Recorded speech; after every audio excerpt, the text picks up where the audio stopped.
आपने मैथ्स में उतना इंटरेस्ट नहीं दिखाया और अब आप सोचते हो कि पहली क्लास में आपको सब कुछ समझ आ जाए। ऐसा नहीं हो सकता। मैंने तो 200 रुपये से शुरुआत की थी, ट्यूशन पढ़ाता था मैं 6th क्लास के बच्चे को, ठीक है। सन 2006-7।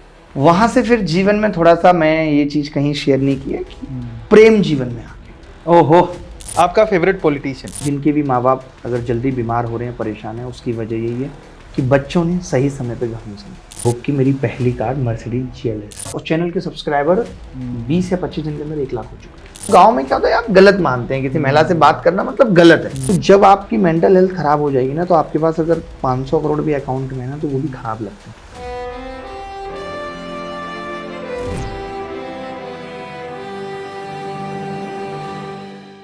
गाइस, आप में से बहुत सारे स्टूडेंट सिविल सर्विसेज की तैयारी कर रहे होंगे या अलग अलग गवर्नमेंट एग्जाम्स की तैयारी कर रहे होंगे। उसमें एक सब्जेक्ट बड़ा कॉमन होता है, वो होता है मैथ्स। और अगर आप मैथ्स की तैयारी कर रहे हो YouTube के थ्रू, तो आपने एक नाम बहुत ही कॉमनली सुना होगा और वो है अभिनय मैथ्स। आज के हमारे मेहमान अभिनय मैथ्स जो चैनल है उनसे ही हमारे साथ आए हैं और ये राज भी पूछेंगे कि अभिनय मैथ्स में अभिनय मैथ्स का ये जो नाम आपने दिया है वो क्यों दिया है। वो सारे और बेहतरीन सवाल जो कि आप जिनके जवाब जानना चाहेंगे, हम उसके बारे में आज हमारे मेहमान से बात करने वाले हैं। Let's welcome Abhinay sir. Thank you sir. How are you sir? Fine. बढ़िया, एकदम बहुत बढ़िया सर। तो सबसे पहले अपने फॉर्मेट को स्टार्ट करने से पहले मैं चाहता हूं कि हमारे जितने भी व्यूअर्स हैं जो कि स्टूडेंट्स हैं, ज्यादातर स्टूडेंट्स हैं, एक बार अगर आप अपनी लाइफ के बारे में कि एक नॉर्मल सा इंसान किस तरह से इंटरनेट पे द अभिनय सर, अभिनय मैथ्स के नाम से फेमस हो गया, उस जर्नी को अगर आप स्मॉल नटशेल में एक्सप्लेन कर दे तो मजा आ जाएगा। मतलब मैं सर गांव से मैंने पढ़ाई की जी। हमारा गांव था बुलंदशहर में, एक छोटा सा रामपुर गांव पड़ता था जी। तो मैंने वहाँ से पढ़ाई की और मैं पढ़ाई में मतलब जैसे किसी भी काम में जी, आज चाहे मैं यूट्यूब पे पढ़ा रहा हूँ या जब पढ़ता था तब की बात करें, मेरा ये रहा है कि जो काम कर रहे हैं उस वक्त वो शिद्दत से करेंगे। जैसे मैं प्राइमरी स्कूल में पढ़ा, 5th क्लास के बाद मैंने ABCD सीखी, तो उस 5th तक में भी मैं जब अब सोचता हूँ कि मैं औरों से मैंने क्या अलग किया, तो मुझे याद आता है कि मैं उस वक्त भी इस चीज़ को लेके बड़ा सीरियस था। लोग आज ये कहते हैं कि एग्जाम आ रहा है, एंजाइटी होगी, घबराहट होगी। मैं कई बार अपनी फैमिली को शेयर करता हूँ कि मुझे ये एंजाइटी 2nd क्लास में भी हुई है, जब पता चलता था कि कल से पेपर है, तब भी मुझे घबराहट हो जाती थी। और ये घबराहट होना खराब चीज़ नहीं है, ये दिखाती है कि आप अच्छा करना चाहते हो। जब भी आप अच्छा करने के बारे में सोचोगे तो ये होना एक कॉमन बात है। बिल्कुल। तो मैं फर्स्ट क्लास से हमने स्टार्ट किया। आज तो नर्सरी, प्री बर्सरी तमाम चीज़ें आ गई, बट हमने फर्स्ट क्लास से स्टार्ट किया। 2nd class, 3rd class, 4th 5th मैंने प्राइमरी स्कूल से ही पढ़ा, जहाँ ABCD भी नहीं थी। लेकिन ये था कि मैं मैथ्स में अच्छा था तब भी, और मैं उस टाइम पे मेरी सिस्टर मुझसे 2 क्लास आगे पढ़ती थी, तो मैं जब 4th क्लास में था तो मैं 6th क्लास उसकी स्कूल में उसके साथ मैथ्स का पेपर दिया करता था। जब मुझे ये कोई बड़ी चीज़ नहीं लगती थी, बट अब मैं सोचता हूँ तो मुझे लगता है कि ये कुछ अलग था कि मैं अपने सिस्टर के 2 क्लास आगे के पेपर देता था, क्योंकि मैं अपनी क्लास की मैथ्स खत्म करके घर पे उसके साथ मैथ्स करता रहता था। मेरा मैथ्स में बहुत इंटरेस्ट था। क्या बात। और मुझे ऐसा अब लगता भी है कि शायद मैं यही बनना भी चाहता था, बट उस वक्त क्योंकि टीचर उस जमाने में सोचना कि मैं अपनी लाइफ या प्रोफेशन को टीचिंग से स्टार्ट करूंगा, वो कोई नहीं सोच सकता। बट मुझे अब ये जरूर लगता है कि जो चीज़ें मैं अपनी लाइफ से चाहता था, जैसा मैं अपने आप को देखना चाहता था, वो सब कुछ मुझे यहाँ पे मिला। यानी मैं यही मेरी डेस्टिनी थी, मैं सेटिस्फाई हूँ इस चीज़ से। 5th क्लास के बाद पिताजी की थोड़ी सी स्थिति सुधरी, उनको लगा कि यार बच्चे को, पढ़ने वाला बच्चा अच्छी स्कूल में डालता, मैं सीधे इंग्लिश मीडियम में फेंक दिया। 5th क्लास से सीधे उठा के 6-7। और मुझे अभी भी याद है, मैं स्कूल में पूरे टाइम रोता था 6th-7th क्लास में। मुझे होम सिकनेस बहुत थी और मम्मी के बिना रह पाना मेरे लिए बड़ा मुश्किल होता था, तो घर से स्कूल दूर जाना और रोते हुए वापस आना। 6th-7th क्लास मैंने वहाँ से पढ़ी। कुछ मुझे समझ में नहीं आया, ऐसे तैसे में पास हुआ, लेकिन गणित में मैं वहाँ भी अच्छा करता था। वहाँ से वापस फिर गांव में ही आ गए, फिर से गांव के स्कूल में पढ़ाई की 8th क्लास में। तो क्या हुआ कि थोड़ा सा इंग्लिश मीडियम में जाने से हावा बदल गए, थोड़ा गाँव में भी जो बच्चे अब थे वो रेस्पेक्ट देने लगे, भाई ये तो इंग्लिश मीडियम से पढ़ के आए। फिर मैंने 8th क्लास, 9th 10th गांव और गांव के पास से सरकारी स्कूल से ही फिर मेरी 12th क्लास तक रही है। तो गणित में वहाँ भी मैं बहुत पढ़ता था। जैसे कि एक राइटर की किताब आती है स्कूल में चलेगी, भाई शिवलाल अग्रवाल उस टाइम चलती थी, बट मैं चित्रा त्रिपाठी भी ले रहा हूँ, हर्षरूप भी ले रहा हूँ। मैं 2-3 किताबें रखता था। और एक बड़ी गंदी आदत मेरी थी कि उनमें से कठिन सवाल जो मुझे लगता था किसी ने नहीं पढ़े, वो मैं मास्टर से जरूर पूछता था। जो मुझे अब ये लगता है, मैं उन टीचर्स को अगर वो देख रहे हैं तो माफ़ी भी मांगता हूँ कि ये चीज़ गलत है, बट उस वक्त समझ नहीं थी, तो मैं उनको जरूर फंसाता था क्लास में। इसीलिए हमेशा मैं टीचर्स का बहुत क्या बोलेंगे अनफेवरेट रहा हूँ। टीचर्स मुझसे स्पेशली 11th-12th में तो ये था कि ये कहते थे यार आप क्लास में पीछे बैठा करो, क्योंकि मैं बहुत सवाल पूछता था और फंसा देता था टीचर को। 11th-12th किया, वहां से फिर शुरुआत हुई और मैं लड़कों के स्कूल में ही पढ़ा हूँ। तो मेरा कभी 12th पास हो चुका है, आप अभी यहाँ पे देख रहे हैं, और किसी भी लड़की से लाइफ में इंटरेक्शन नहीं हुआ है, फैमिली के अलावा किसी से भी बात नहीं हुई है। उसके बाद शुरू होता है, मैथ्स में अच्छा करे थे, 100% स्कोर किया 10th में भी। और खुद जबकि कोई ऐसा नहीं था कि वहाँ पे ऐसा कोई माहौल था, वहाँ पे तो पास होना ये बिग डील था। लेकिन घर में मम्मी पापा का ये जरूर था कि पढ़ाई करके ही अच्छा होगा। वो ये बार बार दिखाते थे कि देखो हमने पढ़ाई नहीं की तो लाइफ में इतनी मुश्किलें। तो पेरेंट्स का भी एक बहुत रोल तो रहता है, जब वो बार बार पिंग करते हैं, क्या वो आपको मजबूर कर देंगे, क्योंकि आपको नहीं पता पढ़ाई आसान चीज नहीं है, मुश्किल है। अगर आपको कोई जबरदस्ती नहीं करेगा तो आप पढ़ोगे ही नहीं, क्योंकि हम मुश्किल चीजों से भागते हैं, हमें खेलना पसंद है। तो वो पेरेंट्स ने कहा कि कोई जरूरत नहीं है खेलने की, आप पढ़ो, जब आप अपना कर लोगे कुछ अच्छा तो खेल लेना, कुछ नहीं किया घर में ही बंद रखना। गाँव में ये स्थिति है। मैं अगर आपको अपने दोस्तों के बारे में बताऊं, अजीब व गरीब नाम के साथ कोई जीवंदर है, कोई लच्छा है, कोई अभी सब्जी की ठेली अभी भी लगा रहा है, मतलब अभी 2-4-5 दिन पहले ही बात हुई है, वो मेरे दोस्त रहे हैं 8th क्लास तक सब। तो उस माहौल में हमारी माँ ने हमें उन लोगों के बीच में नहीं ज्यादा खेलने दिया या पढ़ाई का इतना प्रेशर रखा, और अपनी मजबूरियों को बताते रहा कि मैं कैसे सुबह 4 बजे जग के, गाँव में बिजली फ्री रहती है तो उस टाइम पे 4 बजे जग के कैसे हीटर पे, कई बार तो करंट आ जा रहा है, काम करना। वो सब जब हम देखते थे तो हमें अंदर से लगता भी था कि हमें कुछ अच्छा करना है। और मेरी माँ तो कह भी देती थी मेरा बेटा बड़ा होके ये बनेगा वो बनेगा। लोग कहते थे अरे हाँ अब कोई नहीं बन सकता, अब वो माहौल नहीं है। तो वो ताने भी हम सुनते थे, देखते थे, तो हमें अंदर से और लगता था यार कुछ तो करना है। मतलब ये चीज शुरू से थी कि यार कुछ अलग सा करना है। जैसे मैं उस वक्त भी जब गणेश वाले ऑटो में बैठता था तो मैं अनकंफर्टेबल फील करता था। हीन भावना मेरे अंदर आती थी यार कोई देखे ना, गांव का ना देख ले, मैं भले कहीं ना जाऊं लेकिन मैं ऑटो में नहीं बैठना चाहता था। ये चीज मेरे अंदर उस टाइम पे भी थी। मेरे पास कोट वगैरह हो, कुछ मैं अलग। अब ये कैसे आया था, ऐसा नहीं था कि हमारे घर में कोई टीवी थी। हमारे घर में टीवी तब आई जब मैं 12th पास कर चुका था। तो पापा ने कहा कि अब तुम ऐसा करो, पढ़ने में अच्छे हो तो कोटा में तैयारी कर लो। जब कोटा हम तैयारी करने गए तो पिताजी मेरे साथ गए। तो जब वो साथ गए वहां पे तो 2-3 दिन वो साथ रहे, अच्छा लगा। फिर जब वो छोड़ के आ गए तो हमारा फिर बुरा हाल, क्योंकि हम घर से कभी अलग रहे नहीं, हिम्मत ही नहीं थी हमारे अंदर। तो मैं कोटा तक की जर्नी में, पैदा होने से लेकर के कोटा तक की जर्नी में मैंने किसी महिला को बात नहीं की। मतलब ये हिम्मत मैं नहीं जुटा पाया गांव के माहौल से कि मैं किसी महिला को हाय बोल दूं। एक बड़ी इंटरेस्टिंग सी कहानी है कि मैं केमिस्ट्री के ट्यूशन में एक महिला का किसी तरीके से नंबर रजिस्टर से निकाल लिया और उसको हमने कॉल करके बस पूछ लिया कि वो है, इतना, कुछ नहीं, कोई गड़बड़ नहीं। रात को उसके पिताजी का फोन आता है 8 बजे कि हो तूने फोन किया और तमाम गाली वाली, और देख अब मैं ट्रक लेके आता हूँ तेरे ऊपर ही चढ़ाऊंगा। मैं इतना घबरा गया कि जिस मकान में रहता था उसके सामने पार्क में बैठा रहा मैं 2 बजे तक डर से। मकान, और उस टाइम क्लास है कोटा में 12 से 2-3 तक चलती थी। मकान मालिक का कॉल आया, बेटा आए नहीं। मैंने ऐसे रो दिया उनको, मैंने ऐसे वो बोला अरे कुछ नहीं होगा तुम आओ तो सही। मैं इतना डरपोक था। मैंने प्लान किया कि अगले दिन उस लड़की का स्कूल पता करके भाई माफी मांगूंगा। मैंने कुछ नहीं करा है कोई। उस दिन से तो मैं और डर गया। मैंने कहा अब तो करना ही नहीं, मतलब किसी से बात नहीं करनी, कोई बात नहीं। और हम तो गाँव से थे तो हमें क्या लगता था कि अगर हम पूरा बाल वाल चुपका लेंगे, कपड़ों में रिवाइव लगा लेंगे ऐसे, और बाल चुपकाने का मतलब हमें पता था कि सरसों का तेल, उससे चिपक जाते हैं, कोई ये जेल वैक्स हमें नहीं पता था। तो हमने काफी कोशिश इस डायरेक्शन में भी की, बट बहुत डरपोक थे तो सफल कभी नहीं हुए। फिर अब या तो अगर हम उधर सफल हो गए होते तो फिर हमारा मन लग जाता। तो हमने फिर से वही रोना वोना स्टार्ट किया। पिताजी फिर गए, बोले भाई अब क्या करें। तो उन्होंने पूरी फैमिली को हमारे लिए किसी भी तरीके से मैनेज करके कोटा में से कि भाई बच्चा पढ़ेगा तो चलो ठीक है। और मेरे भाई बहन की पढ़ाई भी उस 7-8 महीने सफर हुई, उनको भी कर दिया, क्या करते।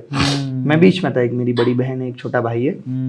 तो मैं वही ये बात इसलिए भी बताना चाहता हूँ कि कई बार आप जीवन में आपके अच्छा करने की या कुछ बड़ा करने की वजह आपके पेरेंट्स भी होते हैं कि वो आपकी हर बात मानते गए। उन्हें पता था कि हमारा बच्चा बाद में पे बैक करेगा जो मैं आज कर रहा हूँ, तो उनको अब खराब नहीं लगता कि यार मैंने इसके लिए जो भी किया।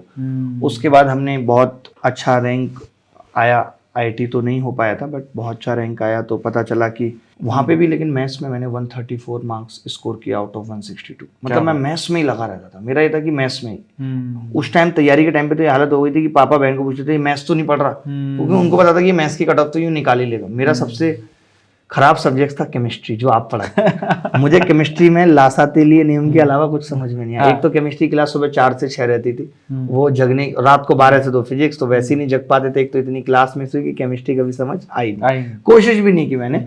और मुझे ऐसा लगता है कि उस वक्त हमें नहीं पता होता कि हम अपनी जो चीजें हमें आती हैं हम उन्हीं पे फोकस करते रहते हैं, लाइक मैंने किया। तो मैं बच्चों को भी ये कहना चाहूंगा कि आपको ये पहचानना है आपकी स्ट्रेंथ और वीकनेस क्या है। तो ऐसा नहीं कि आप अपनी स्ट्रेंथ कोई और स्ट्रॉन्ग करते रहें और वीकनेस और वीक होती चली जाए, तो आप कोई भी एग्जाम क्वालिफाई नहीं कर पाएंगे, क्योंकि आजकल मैक्सिमम एग्जाम में सेक्शनल कट ऑफ है, आपको हर सब्जेक्ट्स की कट ऑफ क्वालिफाई करनी है। तुम ये नहीं कर रहे हो। मतलब मैं ये बताना चाहता हूँ कि मेरे पिताजी ने एक चीज हमेशा मुझे कही कि मैं तुम्हारे साथ खड़ा हूँ, तुम गलत हो। मैंने कॉलेज में बहुत उल्टे सीधे काम किए, मैं बड़ी दादागिरी करता था कॉलेज में, कॉलेज का डॉन टाइप था मैं। मतलब मैंने बहुत बदमाशियां की हैं और हर बदमाशी में पापा को इन्वॉल्व किया है। वो मैं, क्योंकि मामला मैं छेड़ तो देता था, बट वो उसको सुलटाना बड़ा मुश्किल हो जाता था। तो पिताजी ने हर मोड पे मतलब थोड़ा बहुत मुझे डांटा, कहा, बट मैं एक चीज जो रखता था वो ये थी कि मैं पढ़ाई में अव्वल रहता था, कि मैं पढ़ाई में अच्छे मार्क्स ला रहा हूँ, ठीक है। कॉलेज से प्लेसमेंट हो गया, मेहनत की, कॉलेज से प्लेसमेंट हो गया, बड़े कम लोगों का हुआ, टीसीएस में जॉब लगी। उसके बाद फिर हम गांव आ गए। ये बात 2011-12 की है। गांव में फिर वापस आ गए। ये था कि 7-8 महीने बाद अभी ज्वाइनिंग आएगी। उस टाइम रिसेशन था, तो ज्वाइनिंग थोड़ी लेट से आती थी। हम और पिताजी बैठे हुए हैं। मैंने कहा यार मुझे सरकारी नौकरी की तैयारी करनी है। वो बोले कि करो भाई, आईएएस की तैयारी करनी है, अच्छी चीज़ है, आप करो। मैंने उनको बोला भी, मैंने कहा देखो ये है कि मैं इतना मतलब फेमिलियर था कि हर बात उनसे कर लेता था। और शायद मैं आज अपने जीवन में, मैं लोगों को ही बताता हूँ, मैं स्मोकिंग ड्रिंकिंग मैंने अपने जीवन में कभी ये छुए नहीं। मैं कहता हूँ जिंदगी अपने आप में एक नशा है, लड़खड़ा के जीने में क्या मजा है। तो मुझे ऐसा लगता है कि जो बच्चे इन चीज़ों में इन्वॉल्व होते हैं वो शायद तभी हो पाते हैं क्योंकि वो एक सहारा ढूंढ रहे होते हैं। जब बच्चा घर से बाहर निकलता है, अपनों से दूर जाता है, तो उसको ना एक अकेलापन फील होता है, तब वो सहारा ढूंढता है। अगर उस सहारे में उसको कोई नहीं मिलता तो वो इन चीजों का सहारा ले लेता है। क्योंकि माँ बाप कई बार ना ऐसे कह के छोड़ देते हैं अब तुम्हारी जिंदगी तुम देखो। जब तुम देखो वाली बात आ जाती है ना, वो फिर अपने हिसाब से देखता है। उसको गलत सही नहीं पता, बस वो ये सोचता है कि मैं कैसे इस अकेलेपन को दूर करूं। मेरे केस में ये रहा कि जब भी मैंने ये फील किया कि मैं अकेलापन हूं और अपने घर वालों से ये चीज शेयर की, तो वो उस अकेलेपन में साथ खड़े रहे। तो मुझे किसी ऐसी चीज की जरूरत लाइफ में कभी लगी नहीं कि जब आपके पेरेंट्स आपके साथ हैं, हमेशा वो आपको डांट नहीं रहे इस बात के लिए कि आपका मन नहीं लग रहा, बल्कि पॉजिटिव ले रहे हैं कि ठीक है माँ बाप से बड़ा प्यार है। उन्होंने इस चीज को पॉजिटिव लिया कि भाई बच्चा अच्छा करना होगा तो करेगा ही करेगा। मेरे पिताजी हमेशा कहते थे कि पहना तो पत्थर में ही पहना है, वो कुछ भी करेगा, आप उससे कुछ भी काम कराओगे। और ये सही बात भी है कि जो इंसान सफल है, मैं देखता हूँ वो कुछ भी काम करते हैं वो उसमें सफल हो जाते हैं, क्योंकि सफल होना एक आदत है। वो आदत कहीं भी काम आ जाती है आपकी। तो वहां से हमने उनको कहा कि यार, फिर मैं अभी भी याद करता हूं, तो मैंने यही सोचा था कि मैं जा तो रहा हूं तैयारी करने, लेकिन कुछ भी नहीं होगा तो एक एमटीएस का एग्जाम पियोन का वो तो मैं निकाल ही दूंगा। ये मैंने सोचा था लास्ट, क्योंकि मैं हमेशा वह सोचता था कि मेरे पिताजी भी यही कहते हैं कि आपका एफर्ट मैक्सिमम हो तो आपका फल मिनिमम रहेगा। आपको चिंता नहीं है कि आपने आज, जब हम असफल हो जाते हैं तो हमें टेंशन या डर इसी बात करते हैं शायद मेहनत में कमी रहेगी। सच बात। और दुख तभी है अगर हमारा एफर्ट पूरा है, तो दुख कभी नहीं होता। दुख केवल तभी है कि हम कोशिश नहीं कर पाए, हमारी कोशिश में कमी थी। वहां से शुरू हो जाता है। फिर हम आते हैं मुखर्जी नगर, दिल्ली की शुरुआत होती है। एक दिन आए, पैसे दे के चले गए। फिर जिस दिन पिताजी सामान छोड़ने आए, हमारा फिर वही है। हम बोले यार मन नहीं लग रहा। वो 1000 रुपए प्रॉपर्टी डीलर को दे चुके थे। फिर वो बोले कि ठीक है तो तुम ऐसा करना। आप देखो कि उनका, मैं सोच रहा हूँ पेशेंस लेवल। वो बोले ठीक है तुम 1 हफ्ते तक और मन बना लो, आज वापस चलते हैं। हम फिर वापस आ गए घर। फिर हमने एक नई प्लानिंग रची। हमने कहा कि देखो गाँव में रहना सही चीज नहीं है, सब लोग चलते हैं। फिर कहा दिल्ली सब लोग कैसे, उस टाइम उनका भी बिजनेस नहीं चल रहा था। तो मैंने कहा कि ग्रेटर नोएडा पास में एक जगह थी, मैंने कहा वहाँ पे रेंट पे घर ले लेंगे और मैं दिल्ली रहूँगा, हर फ्राइडे आ जाया करूँगा। तो माँ ने यही कहा कि भाई खर्चा कैसे चलेगा। मैंने कहा मैं ट्यूशन पढ़ा के इतना निकाल लूंगा, पहले मैं जुगाड़ बिठा लेता हूँ वहाँ पे। फिर ये बात है 2012 जुलाई अगस्त की। ट्यूशन पढ़ाने लगे। ट्यूशन पढ़ाने में क्या हुआ कि फिर हमने सिविल सर्विसेज की कोचिंग ज्वाइन कर ली। और हम जब जिस कोचिंग में ज्वाइन करने गए, आज आप देखते होगे सिविल सर्विसेज की कोचिंग की उस टाइम पे बड़ी फीस हाई रहती थी और ये लोग कम भी नहीं करते थे। कोचिंग के डायरेक्टर से मिलो, वो कहता था सीधे सीधे मैनेजमेंट से मिलो, मैं ये नहीं देखता। तो मैं ऐसे डायरेक्टरों को भी ये मैसेज देना चाहता हूँ कि ये झूठ बोलना बंद करो कि मैं नहीं देखता, तुम्हारी कोचिंग है तो फीस कम करो लोगों की। आज आप देख रहे होगे लोग इतनी मोटी मोटी फीस लेकर के ये बोलते हैं कि हम बस उतनी कॉस्टिंग ले रहे हैं जितनी बच्चों को पढ़ाने के लिए जरूरी है। लेकिन आप भी इस बात को शायद मानो या ना मानो, लेकिन गलत है। सत्य है। एमएचए की वेबसाइट पे सब दिखता है, कौन 400 करोड़ का बिजनेस करके 100 करोड़ कमा रहा है और लोगों से ये कहना कि हम कुछ नहीं कमा रहे। आज मैक्सिमम लोग यही कह रहे हैं, तो वो गलत है। जो लोग, या तो आप कहो मत कि आप सच में रिवॉल्यूशन लेके आना चाहते हो, क्योंकि रिवॉल्यूशन तो मुझे लगता है यूट्यूब से बढ़िया जरिया कोई नहीं है अगर आपको रिवॉल्यूशन लेके आना है। हाँ। आज कितने ऐप वाले ये कहते हैं कि हम आपसे सर्वर कॉस्ट लेते हैं, तो मैं उनको भी ये कहना चाहता हूँ दुख के साथ कि सर्वर कॉस्ट क्यों दे रहे हो, यूट्यूब पे सर्वर इतना अच्छा है, फ्री है, वहां से दे दो अगर सच में एजुकेशन देनी है तो। मैं चाहता हूँ इस वीडियो के बाद लोग ये ना कहें कि वो रेवोल्यूशन करना चाहते हैं, एजुकेशन में रेवोल्यूशन लाना चाहते हैं, क्योंकि कथनी और करनी में अगर समानता नहीं है जो आप कह रहे हो, क्योंकि बच्चा बड़ा मासूम है, वो नहीं समझ पाता इस बात को, उसको लगता है कि शायद गुरुजी ठीक कह रहे हो। पढ़ाना गलत नहीं, मैं भी पढ़ाता हूँ, लेकिन मेरा यूट्यूब एक अलग एंटिटी है जहां मैं ये चाहता हूं कि हर बच्चा जो कहीं फीस नहीं दे सकता या कहीं नहीं पढ़ सकता, उसके लिए हम पढ़ाते रहें, उसको हम ये बताते रहें कि तुम हमारी मंजिल तक हम तुम्हें इस तरीके से पहुंचाएंगे। गाइडेंस बहुत जरूरी है और बच्चा अपने टीचर से ये बड़ी उम्मीद रखता है कि वो उसके कंधे पे हाथ रख दें। तो मैं यूट्यूब पे टाइम हमेशा इसीलिए ज़्यादा देता हूँ कि सब बच्चों तक मैं पहुँच पाऊँ, क्योंकि मुझे लगता है कि जीवन में जिस दिन भी रिटायरमेंट लें तो इतने सारे लोग अपने पास होने चाहिए कि एक दिन भी सबके घर खाना खाएं तो जीवन बीत जाए। उतने लोगों को तो कम से कम कमाना ही है। तो शुरू से मेरा था कि लोगों को कमाना है। अब वो कैसे कमाना है वो पढ़ाने में ये दिख गया था हल्का हल्का कि यार मैं ट्यूशन पढ़ा रहा हूँ, अच्छा रेस्पॉन्स आ रहा है। तो हमने यूपीएससी की कोचिंग में वहाँ एडमिशन ले लिया। फीस उसने कम नहीं की, हमारे पास 4,000 रुपए कम पड़ रहे थे। मैं बड़ा लकी रहा हूँ, मैं ये बताना चाहता हूँ यहाँ पे। तो जब मैं एटीएम में गया पैसे निकालने, मैंने कहा खर्चे के ही निकालते हैं, तो वहाँ एक पुलिस वाले भाई साहब पैसे निकाल रहे थे और मैं देख रहा था कि उनके पैसे, वो एटीएम एक कोटक महिंद्रा का पहले हुआ करता था, नीचे गिर जाते थे उसमें पैसे। वहां उसके पैसे गिर रहे हैं। जैसे ही वो निकला वहां से, मैंने वो पैसे उठाए, 4-5 हजार रुपए थे। मैंने कहा लो जी हो गया काम। तो जब आपकी शिद्दत इतनी तगड़ी होती है ना कुछ करने की, तो भगवान भी आपकी मदद कर देता है। लोग कहते हैं कि यार मेरी किस्मत ठीक नहीं इसलिए मैं अच्छा नहीं कर पाया। मैं मानता हूं मेरी भी किस्मत 12th तक ठीक नहीं थी। मैं जो सोचता था वो चीजें नहीं होती थी। तो मुझे लगता है कि मेरे कर्म खराब थे, मैं इस चीज को एक्सेप्ट करता हूं। मेरे अंदर अपने अपने बारे में सोचने की चीजें थी, लेकिन जब मैंने इस चीज को बदला अपने अंदर, 4-5 साल कॉलेज में रह के मैंने प्रैक्टिस की कि मैं ठीक इंसान नहीं हूं, लोग मुझे उतना पसंद नहीं करते। तो मैंने ये रियलाइज किया, आज के दौर में लोग ये रियलाइज ही नहीं करते कि उनकी कोई गलती है। और जब तक आप ये रियलाइज नहीं करोगे तो आप सीखोगे कैसे? लर्निंग के लिए जरूरी है रियलाइजेशन। सत्य। तो मैंने ये सीख के अपने कर्म सुधार लिए थे कॉलेज में। मैं लोगों का फेवरेट बन गया था और वहां से मेरी किस्मत चमकी। तो किस्मत बनेगी कर्मों से। किसी की किस्मत है लिख के नहीं आ रही, आपको खुद लिखनी है और लिखी जाएगी आपके कर्मों से, आपकी अच्छाइयों से।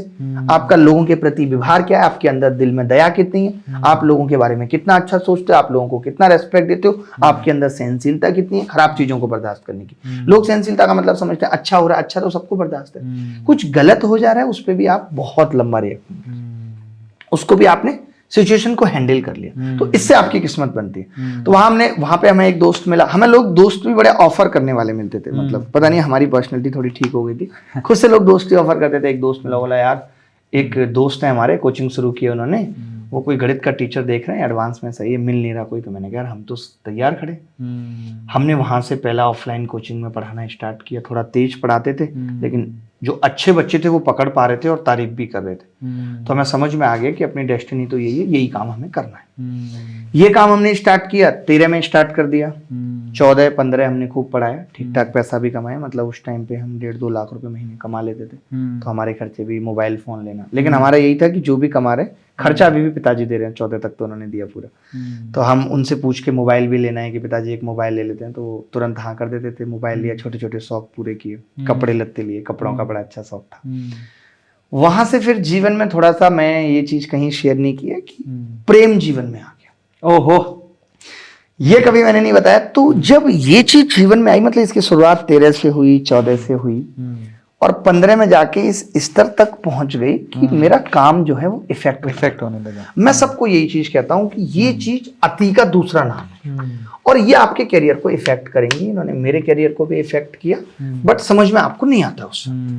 तो मैं ये कहता हूं कि अगर आप इस चीज में पहले से इन नहीं है तो आप इन मत होइए, पहले आप करियर पे फोकस कर लीजिए, क्योंकि दोनों चीजों को साथ रख पाना बहुत मुश्किल काम है। हमारा भी इफेक्ट हुआ, काम पे कम ध्यान देने लगे, चीजें खराब होने लगी, गिरने लगी। 20 लाख रुपए लेकिन हम इस दौर तक कमा चुके थे। अब वो 20 कांस्टेंट हो गया है, ना बढ़ रहा है ना घट रहा है 15-16 में, क्योंकि जो कमा रहे हैं वो इधर उधर खर्च हो जा रहा है और कमा भी ज्यादा नहीं रहे क्योंकि और चीजों में फंसे हुए। अब यहाँ पिताजी को ये डाउट आ जाता है कि अब ये 20 भी इनको ये खत्म कर। उनसे मैं हर चीज शेयर करता था, उनको मैं ये भी बता रहा था, वो मुझे लगातार समझा भी रहे थे कि तुम सही दिशा में नहीं जा रहे हो, लेकिन क्या कर सकते हैं, बह रहे थे। तो उसके बाद उनको क्या लगा कि यार ये करेगा, तो उन्होंने आनंद फानन में कुछ पैसे खुद जमा किए, क्योंकि वो भी काम करने लगे थे उस टाइम पे। कुछ पैसे उन्होंने खुद जमा किए, कुछ उन्होंने बाहर से उधार लिया, कुछ लोन लिया और हमारे 20 लाख कब जाके घर ले लिया। उनका भी था घर लेंगे तो बड़ा लेंगे, बढ़िया लेंगे। वहीं नोएडा में एक घर ले लिया। जब वो घर लिया तो उनको ये जरूर था कि पहले वो मेरा मतलब मैं ये खराब ना कर दूं जो है। अब हमने तो वो दे दिया। उसके बाद हमारा उल्टी गिनती शुरू होती है। हमारी जिंदगी इतनी बेकार हो गई, जैसे वो 20 का कॉन्फिडेंस था वो 0 हुआ। फिर तो हमारी ये हालत हो गई कि 100, 200, 500 के लिए भी, क्योंकि हमने डिसाइड कर लिया था। सरकारी नौकरी में 12 से ले लिए थे, 12 में मैंने सरकारी नौकरी ली, 13 में ली, 14 में ली, 15, 16 तक लगातार लिया। तो 14 वाली नौकरी की ज्वाइनिंग आने वाली थी 2016 में, उसको मैं 6 महीने बढ़वा चुका था। मेरे पास उस टाइम iPhone 6 फोन था, पहले मैंने वो बेचा iPhone 6। तो उसके बाद जो भी उससे पैसे आए, एक मैंने फ्लैट लिया और फ्लैट ऐसा था इंटरकनेक्टिंग था, तो मैं बाहर वाले रूम में मैंने सोचा पढ़ाऊंगा। वही बाहर वाला रूम ठीक था, अंदर बहुत छोटी छोटी सी कुटिया थी बेकार सी, बट हम वहीं सोते थे। सुबह जग के बच्चों के आने से पहले 7:30 बजे होता था, खुद स्टूल लगाते थे मैं मेरा भाई। वहाँ हमने पढ़ाना शुरू किया, एक बोर्ड लगा के 700 रुपये का। और पुराना जो हमारा बच्चा था वो हमसे कनेक्ट था, उसका डेटाबेस हमारे पास था, तो हमने उनको मैसेज किया कि हमने फिर से शुरू कर दिए। तो 20-30 बच्चे सुपर 30 करके हमने चलाया, हमारे पास आने लगे। कोई फीस नहीं दे रहा है बट आने लगे, बच्चों को लगने लगा। जब हमने उनको अपनी समस्या बताई कि भाई हमारे साथ ऐसे ऐसे, पहले लोग हमें समझते थे कि पहले हमने अच्छा किया भी था तो लोग उसी नज़रिए से देख रहे थे, तो सत्य बोलने से कभी पीछे नहीं हटना चाहिए। मैंने उनको भी बताया कि भाई अभी दिक्कत है, तो बच्चों ने भी फीस वगैरह दी, सपोर्ट किया और वहाँ से हमने पढ़ाना स्टार्ट कर दिया अपने रूम में। सुबह पढ़ाते थे 20-30 बच्चे, 20-30 शाम को, और बीच में जहाँ पढ़ा रहे थे वहाँ से भी थोड़ा थोड़ा पैसा सा आने लगा, हल्का फुल्का खर्चा अपना चलने लगा। वहीं पे एक लड़का बोला कि यार आप वीडियो बनाओ, आप बहुत अच्छा पढ़ाते हो, आपके तरीके बड़े यूनिक हैं, लोगों को देखो, लोग 10-10 हज़ार व्यू लेके आ रहे हैं फेसबुक पे। हमारे लिए एक बहुत ही सरप्राइजिंग था कि कोई टीचर 10 हज़ार व्यू ला रहे हैं। 2017 सितंबर की बात। उसने हमें प्रेशर किया कि एक वीडियो रिकॉर्ड करते हैं। अब हम थोड़ा सा उस वक्त हारा हुआ फील कर रहे थे कि हम कुछ कर नहीं पाए, जो कॉलेज मिला वहां से नहीं पढ़ पाए, सरकारी नौकरी मिली वो नहीं कर पाए, आखिर करना क्या है जीवन में। ये थोड़ा सा विजन ब्लर हो गया था। दिख तो रहा था कि पढ़ाना है। इस बीच एक बात मिस हो गई कि मैंने 2013 में किताब भी लिखी थी, प्ले विद एडवांसमेंट्स, वो भी फ्लॉप हो गई थी, लोग नहीं खरीद रहे थे, जबकि अच्छी किताब थी। बट एक चीज मैं यहाँ पे ऐड करूंगा अरविंद सर, कि आज जैसे लोग ये कहते हैं कि धैर्य रखो, बड़े काम की बात है, तो धैर्य रखने का ये मतलब नहीं कि आपने धैर्य रखा और आप सफल हो जाओगे। मैं ये कहता हूं फॉर एग्जाम्पल कि आपने एक वीडियो बनाया, आप ब्लॉगिंग स्टार्ट कर रहे हो और 100 व्यू आ रहे हैं, 50 या 100 व्यू आ रहे हैं, आपने देखा आपके घर वाले लोग ही देख रहे हैं, और आप सोच रहे हो कि मैं धैर्य रखूंगा तो मेरे इतने हो जाएंगे। नहीं, आप एक बार ये देखो कि उन 100 लोगों में से 2, 4, 5, 10 क्या ऐसा फीडबैक दे रहे हैं कि उनको देख के मजा आ गया। ये भी जरूरी है। जैसे मैं कॉन्फिडेंट यहाँ क्यों हूं, क्योंकि जो लोग मेरी किताब ले रहे हैं, चाहे 15 लोग ले रहे हैं, वो मुझे आके ये बोल रहे हैं कि आपकी किताब बहुत जबरदस्त है। तो इससे मुझे ये तो पता चल रहा है कि मेरी किताब और मैं दोनों जबरदस्त हैं, बट लोग मुझे जान नहीं रहे। मैं पढ़ाने में क्यों इतना एफर्ट लगा रहा हूं कि 6 साल हो गए, मुझे तो छोड़ देना चाहिए, इतना ध्यान रखने की क्या जरूरत है। तो मुझे ये समझ आ रहा है कि बीच बीच में जो लोग मुझे फीडबैक दे रहे हैं कि भाई आप बहुत अच्छा पढ़ाते हो, वो चीज मुझे प्रेरित कर रही है कि मैं एक दिन बड़ा कुछ करूं। ये चीज जरूरी है। धैर्य का मतलब भी ये नहीं है कि आप कुछ भी कर रहे हो, आपको लग रहा है आप बड़ा कर लोगे तो साल खराब करने की जरूरत नहीं। आप देख लो आपके अंदर बूता है या नहीं, देसी भाषा में, वो आपको पता चलेगा लोगों के फीडबैक से। तो वो मुझे अच्छा मिल रहा था फीडबैक, इसीलिए मैं आगे बढ़ रहा था।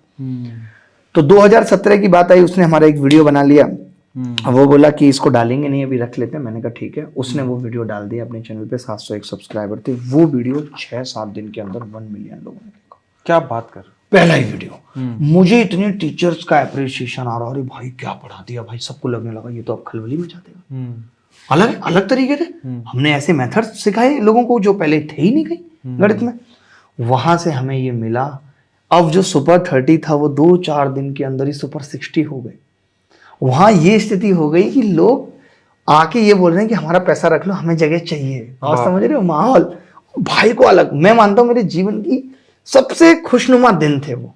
मैंने अपनी किताब का जिक्र किया था उसमें। जैसे क्या होता है, आप कुछ भी स्टार्टअप करते हैं तो एक वेबसाइट बना लेते हैं। वेबसाइट हमारी भी बनी हुई थी किताब बिकने के लिए, बट किताब में दीमक लग रही थी। वहां से किताब बिकना शुरू हो गई और एक एक दिन के अंदर 4-4, 5-5 लाख की किताब बिक गई। वो रेजर पे पता चल रहा है। जहां स्थिति ये है कि स्ट्रगल चल रहा है खाने का, और वहां पिताजी की टेंशन, माताजी के इलाज की टेंशन, सब कुछ दिख रहा है। आप देखिए, मैं वही कहता हूँ, आपके इंटेंशन सच्चे हैं। भगवान को लग रहा है कि अब इसको परेशान नहीं करते, बस इसका परीक्षा हो चुकी है, अब इसको देते हैं। वहां सुपर 60 बैच चलने लगे। बैठने की जगह नहीं है, घटिया से सोफे पे हम लोगों को बिठाते थे, फटा हुआ सोफा, स्टूल लगे हुए हैं बाहर तक। वहां पे क्लास चल रही है, वो आहूजा वाला माइक हम लटका के पढ़ा रहे हैं, फील आ रहा है। फिर तो सीधे फीस भी बच्चे कह रहे हैं कि भाई हमें इस फीस पे दे दो, ये कर दो, वो कर दो। जो भी पैसे कमाए, पिताजी को सपोर्ट दिया जो उनको बहुत अर्जेंट था, क्योंकि जिससे उधार लिया था वो लोग भी बहुत प्रेशर कर रहे थे, ब्याज इतनी हो चुकी थी, सब कुछ टेंशन था। वहां से हमारी किस्मत। अब हम जहाँ पढ़ा रहे थे 650 रुपये घंटे, हमने उनको भी कहा, मैं कहता हूँ कि जीवन में सफल इंसान वही है जिसने सही वक्त पे अपने आप को सही कीमत में बेच दिया। बेचने से मेरा मतलब है सही डिसीजंस ले लिए लाइफ में। तो मैंने उसको कहा कि भाई आप चैनल के सब्सक्राइबर 20 या 25 दिन के अंदर 1 लाख हो चुके हैं। क्या बात। उस टाइम पे 2017 में लोग कह रहे हैं कि भाई पढ़ा, और हमने बोल दिया था कि फ्री पूरा पढ़ाएंगे, सब कुछ यूट्यूब पे पढ़ाएंगे, कोई टेंशन नहीं। तो ये आइडिया भी हमारे उसी पार्टनर का ही था कि भाई ठीक है आप पूरा पढ़ाओ, फ्री पढ़ाओ, ये वो सब कुछ। तो उसकी सरकारी नौकरी थी, इंडिया की टॉप मोस्ट नौकरी थी। तो हम तो उस टाइम कुछ नहीं था, हमारे पास नौकरी भी छोटी थी। तो उस टाइम वो वहाँ, हम यहाँ, समझ रहे, वो वहाँ, हम यहाँ। लेकिन अब हमें लोग जान रहे हैं तो हम भी धीरे धीरे करके बढ़ रहे हैं ऊपर। तो वहाँ क्या आ रहा है, इसको हम क्या कहें, जेलस फैक्टर, मतलब कुछ अब प्रॉब्लम, थोड़ी सी प्रॉब्लम्स और आ रही सामने वाले को लग रहा है। क्योंकि अब मुझे भी ऐसा लग रहा है कि अब भगवान ने दोबारा मौका दिया तो अब कैरियर को छोड़ना नहीं है। क्योंकि मैंने उस दौरान देख लिया था कि मैं जिस हालातों में था कि मेरी जेब में 10 रुपए नहीं, मैंने मांगे नहीं किसी से। बट मुझे कहीं ना कहीं लगता है कि सामने वाले को तो सोचना चाहिए कि इसके पास नहीं है तो कुछ मदद करे। बट मैंने मदद ली नहीं, और सर किसी से नहीं ली, किसी दोस्त से नहीं ली। मुझे ऐसा लगा कि कोई देगा तो अपने आप दे देगा। जैसे पिताजी ने 800 रुपए रख दिए तो मैं ले लूंगा, लेकिन मैं मांगूंगा नहीं किसी से, चाहे मेरे पास आज खाने को पैसे नहीं, कुछ नहीं। इतनी खुदगर्जी मेरे अंदर थी कि मांगूंगा नहीं, क्योंकि मुझे ऐसा लगता था कि मैं किसी से लूं तो पहले मेरे पास लौटाने की वजह हो कि मैं लौटाऊंगा कहाँ से। अब हम चलते आगे, पिक्चर अभी थोड़ी सी और बाकी है।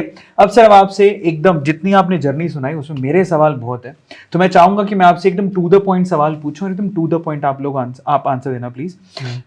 मेरा पहला सवाल है, जैसे आप तो बहुत टैलेंटेड थे, आपने बचपन में ही क्या सीख लिया था, समझ लिया था कि भैया मैथ मेरा फोर्टे है, मैं मैथ बहुत अच्छी करता हूँ, और आप क्या मैथ जो भी एग्जाम होते तो मैथ के अच्छे नंबर आते थे। लेकिन बहुत सारे लोगों को मैथ्स में फोबिया रहता है। तो अगर आपको 3 ऐसी सलाह देनी है जिससे मैथ्स का या किसी और भी सब्जेक्ट का फोबिया निकल सके, तो टू द पॉइंट आप बताएंगे कि वो 3 सलाह आप क्या देना चाहते हैं? पहली सलाह ये कि आप बस लिखो, आप ये मत समझो या मत सोचो कि मुझे गणित आ रही है नहीं आ रही। अगर आप पढ़ रहे हो तो सिर्फ लिखो। आप 2 बार लिख के तो देखो, तीसरी बार में आपको अपने आप समझ में आने लगेगा। आपकी उम्मीदें गलत हैं कि आपने मैथ्स में उतना इंटरेस्ट नहीं दिखाया और अब आप सोचते हो कि पहली क्लास में आपको सब कुछ समझ आ जाए। ऐसा नहीं हो सकता। मैथ्स मुश्किल है, मुश्किल जरूर है, लेकिन ये जिंदगी की मुश्किलों को भी आसान बनाता है। इसने मेरी बनाई। तो लिखो आप इसे। उसके बाद आता है कि हम पहली बार में स्पीड के पीछे भागते हैं। स्पीड सेकेंडरी है, पहले कार चलाना सीखा जाता है, फिर स्पीड की बारी आती है। तो पहले गणित सीखना है, और सीखने के लिए 2 बार लिखना है। 2 बार उसके रूल्स को लिखना है, सिर्फ नोट्स बनाने। कोई भी सब्जेक्ट है, आप 2 बार नोट्स बनाओ, उसके बाद प्रैक्टिस करो, तीसरी बार में अपने आप स्पीड आ जाएगी। इंप्लीमेंटेशन करना तभी सीखोगे जब नए नए सवाल करोगे, और जब तक डरते रहोगे। और अगर आपको मैथ्स बहुत मुश्किल लगती है तो मैं ये कहूंगा कि जब आपको माइंड सबसे फ्रेश हो, आप सुबह जग रहे हो, तब मैथ्स करो। या जिस सब्जेक्ट्स का भी फोबिया है उसको उस वक्त करो जब आप सबसे फ्रेश हो। क्या बात है, बहुत बढ़िया, एकदम टू द पॉइंट आंसर दिया। और आपने समझा होगा कि अगर आपको मैथ या फिर किसी और सब्जेक्ट में महारत हासिल करनी है तो आपको 3 काम ऐसे कौन से करने हैं। चलिए अब अगला सवाल पूछते हैं सर।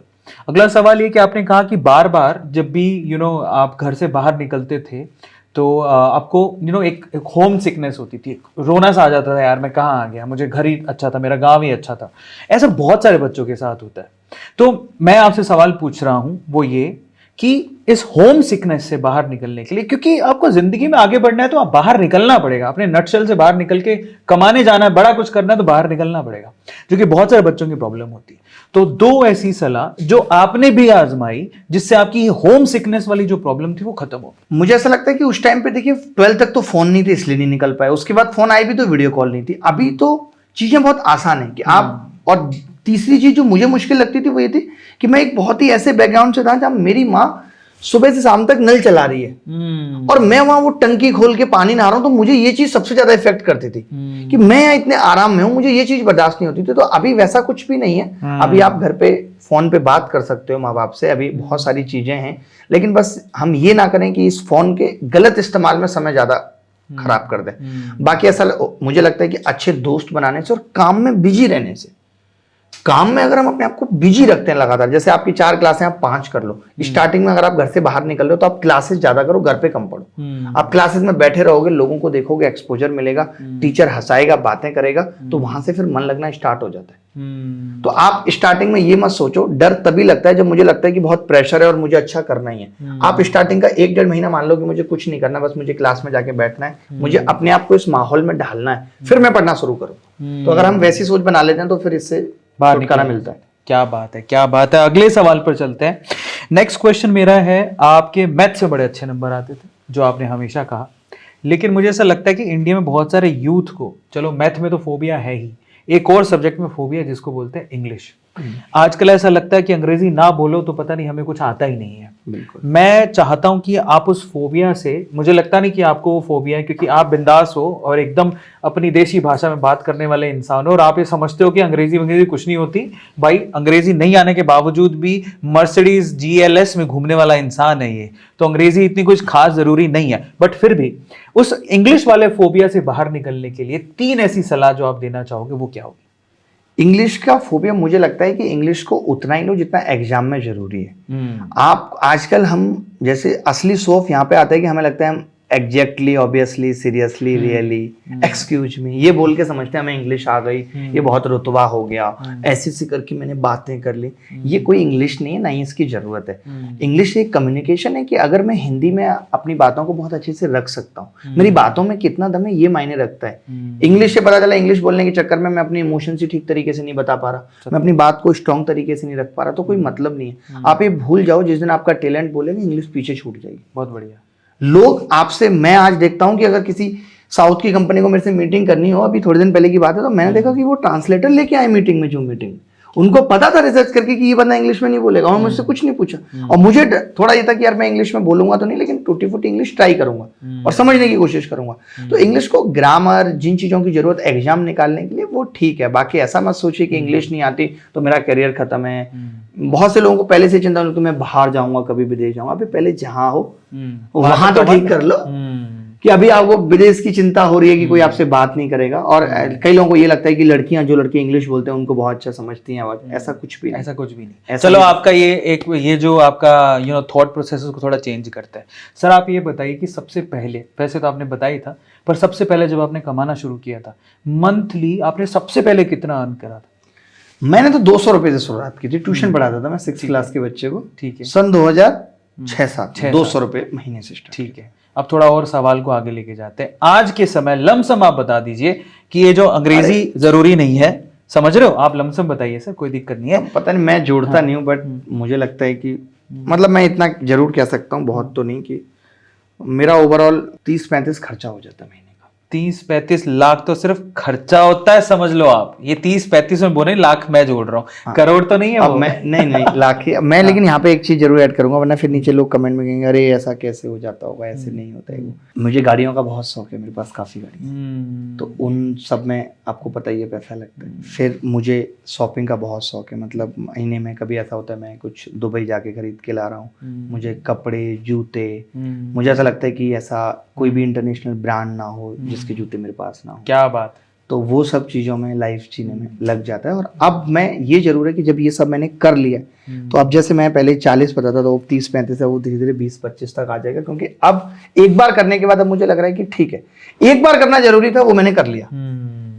मुझे एक बार करके देखना था कि इससे होता क्या है। आप ये समझ लो कि इंग्लिश के बिना भी एक लेविश लाइफस्टाइल है सर की, और आप ये इसको पता है ये क्यों बताया जा रहा है सर, जरा समझ लो। इसलिए नहीं कि हम कोई शो ऑफ करना चाहते हैं, इसीलिए कि आपके अंदर से फोबिया निकले कि अंग्रेजी मुझे आएगी तभी मैं कामयाब होऊंगा। ऐसा कुछ नहीं है भाई, ऐसा कुछ नहीं है। सिंपल से गांव से निकल के यहां तक पहुंचे हैं ये, और इतना पैसा। आप सोचो कि मैं यहाँ, इन्होंने क्या बताया, मैंने पूछा आप कितना कमाते हो, इन्होंने ये बताया मैं कितना खर्च करता हूँ।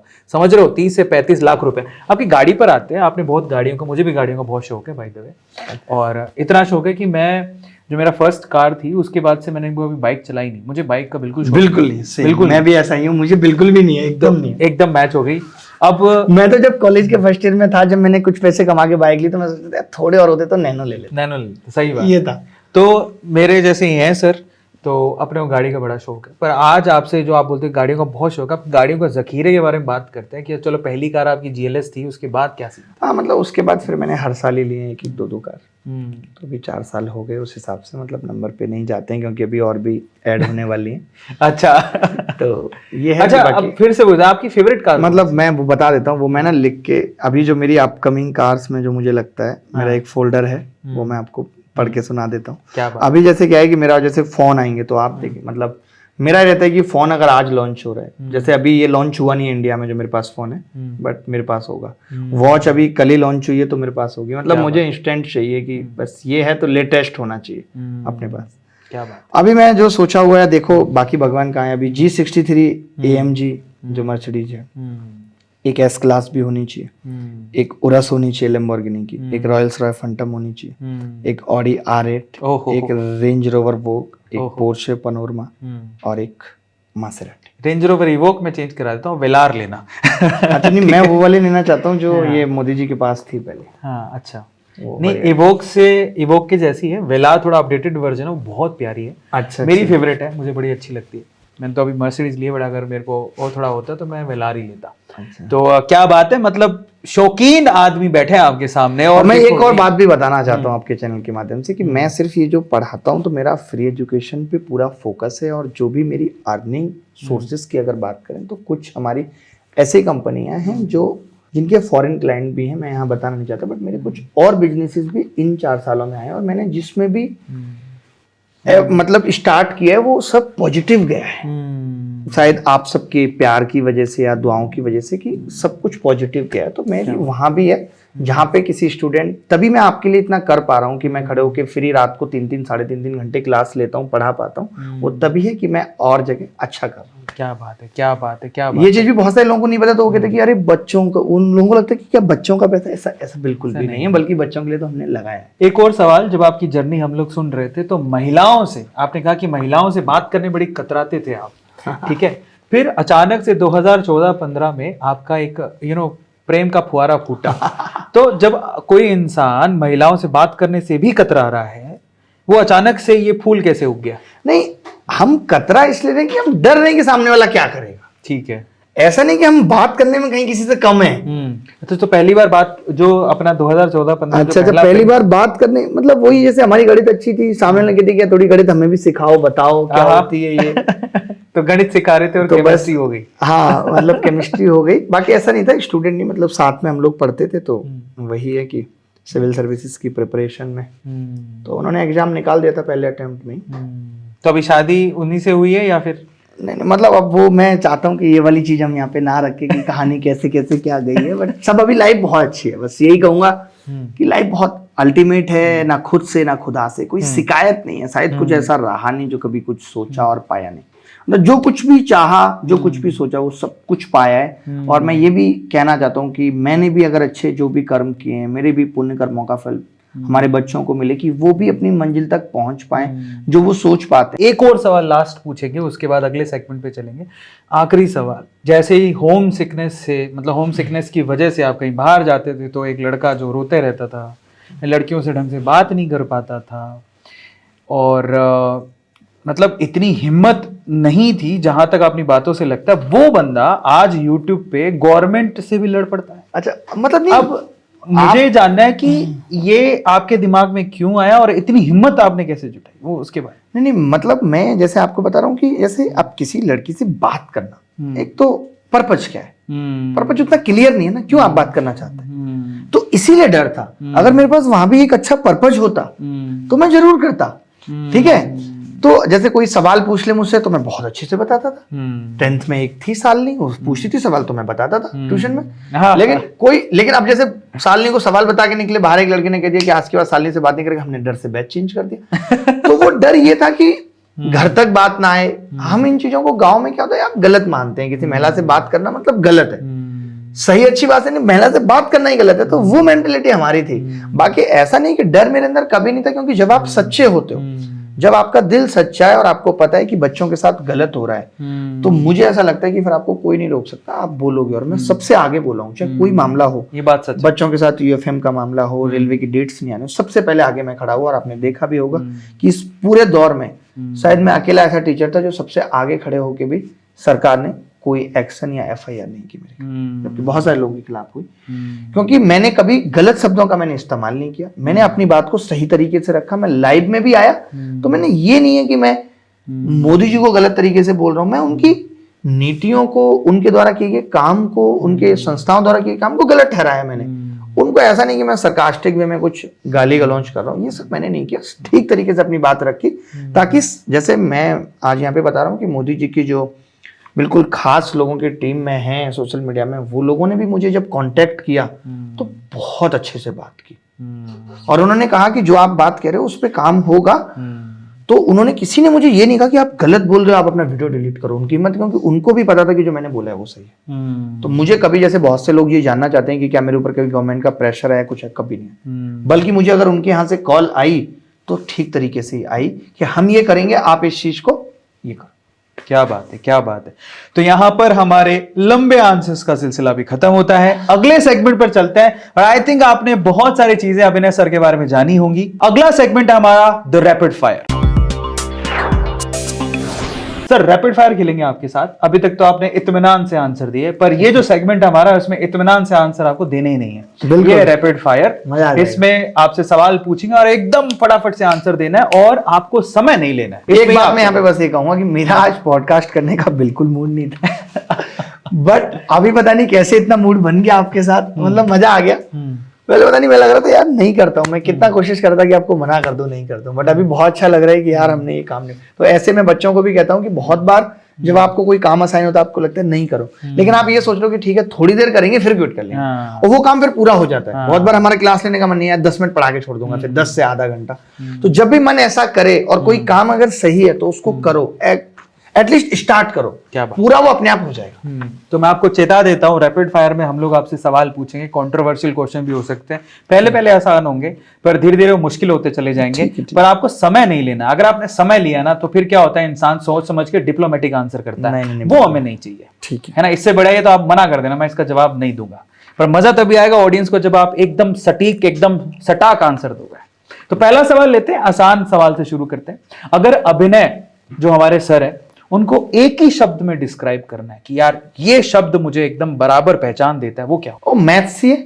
M फॉर मोटिवेशन है, A फॉर ऑथर है, T फॉर टीचिंग है, H फॉर ह्यूमर है। क्या बात है, तो बहुत है। बढ़िया जवाब है यार, इसके लिए तो तालियां बनती है। मैथ्स, M मने मोटिवेशन, A मने ऑथर, आप ऑथर भी हैं, टीचिंग, उसके बाद T मने टीचिंग और H मने ह्यूमर। क्योंकि सर एकदम मुस्कुराते हुए चेहरे के साथ है और सबको हंसाते रहते हैं। क्या बात है, बहुत बढ़िया। दूसरा सवाल, आपका निकनेम क्या है, घर पे आपको क्या बुलाते हैं? वैसे मुझे तो मेरा नाम अभिनय है, लेकिन गांव में कुछ लोगों को पता नहीं होता, मेरी ताई है, मुझे अबनू कहती। अबनू, अबनू, ठीक है। उनको पता नहीं, लेना नहीं आता है क्या है, बट निकनेम मेरा घर का अभिनय है, मेरी मम्मी अभिनय कहती। अच्छा, थोड़ा और डीप डाइव करते हैं। बचपन से अभी तो आप शायद उस तरह की थॉट प्रोसेस नहीं रखते होंगे, बचपन में या अभी भी आपका फेवरेट पशु, एनिमल कौन है? घोड़ा। घोड़ा, तो आप सोचता हूँ कि मैं पालूंगा एक बड़ा घोड़ा। अच्छा, सोचते हो, मतलब आपने पहले कभी हॉर्स राइडिंग करी है? हाँ, मतलब थोड़ी बहुत। क्या बात है। आपका फेवरेट एक्टर कौन है? मैंने एक्टिंग पे ज्यादा ध्यान, मैं खुद, मुझे ठीक लगता है अपना, मैं चलो, आपकी फेवरेट एक्ट्रेस कौन है? कभी तो किसी को देखा होगा एक अलग नजर से। कई बार बदल गई ना ये, पहले जब रफ कॉपी थी बचपन में, बड़ा तो ऐश्वर्या राय की इतनी फोटो उस पे आती थी, तो अच्छी लगती थी। फिर जैकलिन आ गई, फिर जैकलिन का मामला हुआ तो उसको फिर हमने लगा कि बाकी गिफ्ट दे सकते हैं तो अभिनय सर भी दे सकते हैं, तापसी में बदल दिया। तापसी में भी फिर एटीट्यूड आ गया, तो अभी देख रहा हूँ किसको बनाऊं फेवरेट। भैया अभिनय सर बहुत शौकीन है, गाड़ियों का जखीरा है, गिफ्ट ये भी दे सकते हैं। अगले सवाल पे चलते हैं। अगला सवाल है आपका फेवरेट फॉरेन में बताना है क्या, लेकिन एक मैं यहाँ पे थोड़ा सा ऐड करूंगा। अगर फेवरेट हीरोइन जो मैं बीच बीच में भी जिसको स्टॉक करता रहता हूँ वो है हिंदी मीडियम की पाकिस्तान की एक एक्ट्रेस है सवा कमर। सवा कमर मुझे यार आप बड़ी अच्छी लगती हो। क्या बात है, तो ये दिल की बात पाकिस्तान तक पहुंचा दो। अभिनय सर है ना, सबा करीम, सवा कमर, सबा कमर, ठीक है, बहुत बढ़िया। अगले सवाल पे चलते हैं। आपकी फेवरेट स्पोर्ट्स कौन सी है? मजा आ जाता है जिसको खेलने में। आपने पूछा कि कोई, मुझे क्रिकेट बहुत अच्छा लगता है बट मुझे खेलना नहीं आता। मैं बहुत खराब तरीके से खेलता हूँ। जैसे मेरा रनअप शोएब अख्तर से भी लंबा है बट मैं जब बॉल डालता हूँ तो मेरा हाथ नहीं घूमेगा। और दूसरा ये कि मैंने गांव में पटली से खेला तो मैं बल्ला ऐसे पकड़ता हूँ। मेरे बहुत सारे वीडियो हैं यूट्यूब पे क्रिकेट के, बट मैंने अभी खेलना शुरू किया 2 साल से और मुझे बहुत मस्त लगता है। क्रिकेट में मजा, पूरा एंजाइटी सब कुछ निकल जाता है, आपके दिमाग का स्ट्रेस। तो आपका फेवरेट क्रिकेटर कौन? फेवरेट क्रिकेटर एक था, एक है और ताउम्र रहेगा, वो है वीरेंद्र सहवाग। जब से उन्होंने खेलना शुरू किया मैंने देखना शुरू किया, जब उन्होंने खेलना छोड़ दिया मैंने देखना छोड़ दिया। All time favourite Virender Sehwag. आपकी फेवरेट फॉरेन डेस्टिनेशन कौन सी है, जो बाहर जाके लगता है यार अकेला जाऊंगा तो मैं उस कंट्री में जाऊंगा? दो ही ठीक लगते हैं।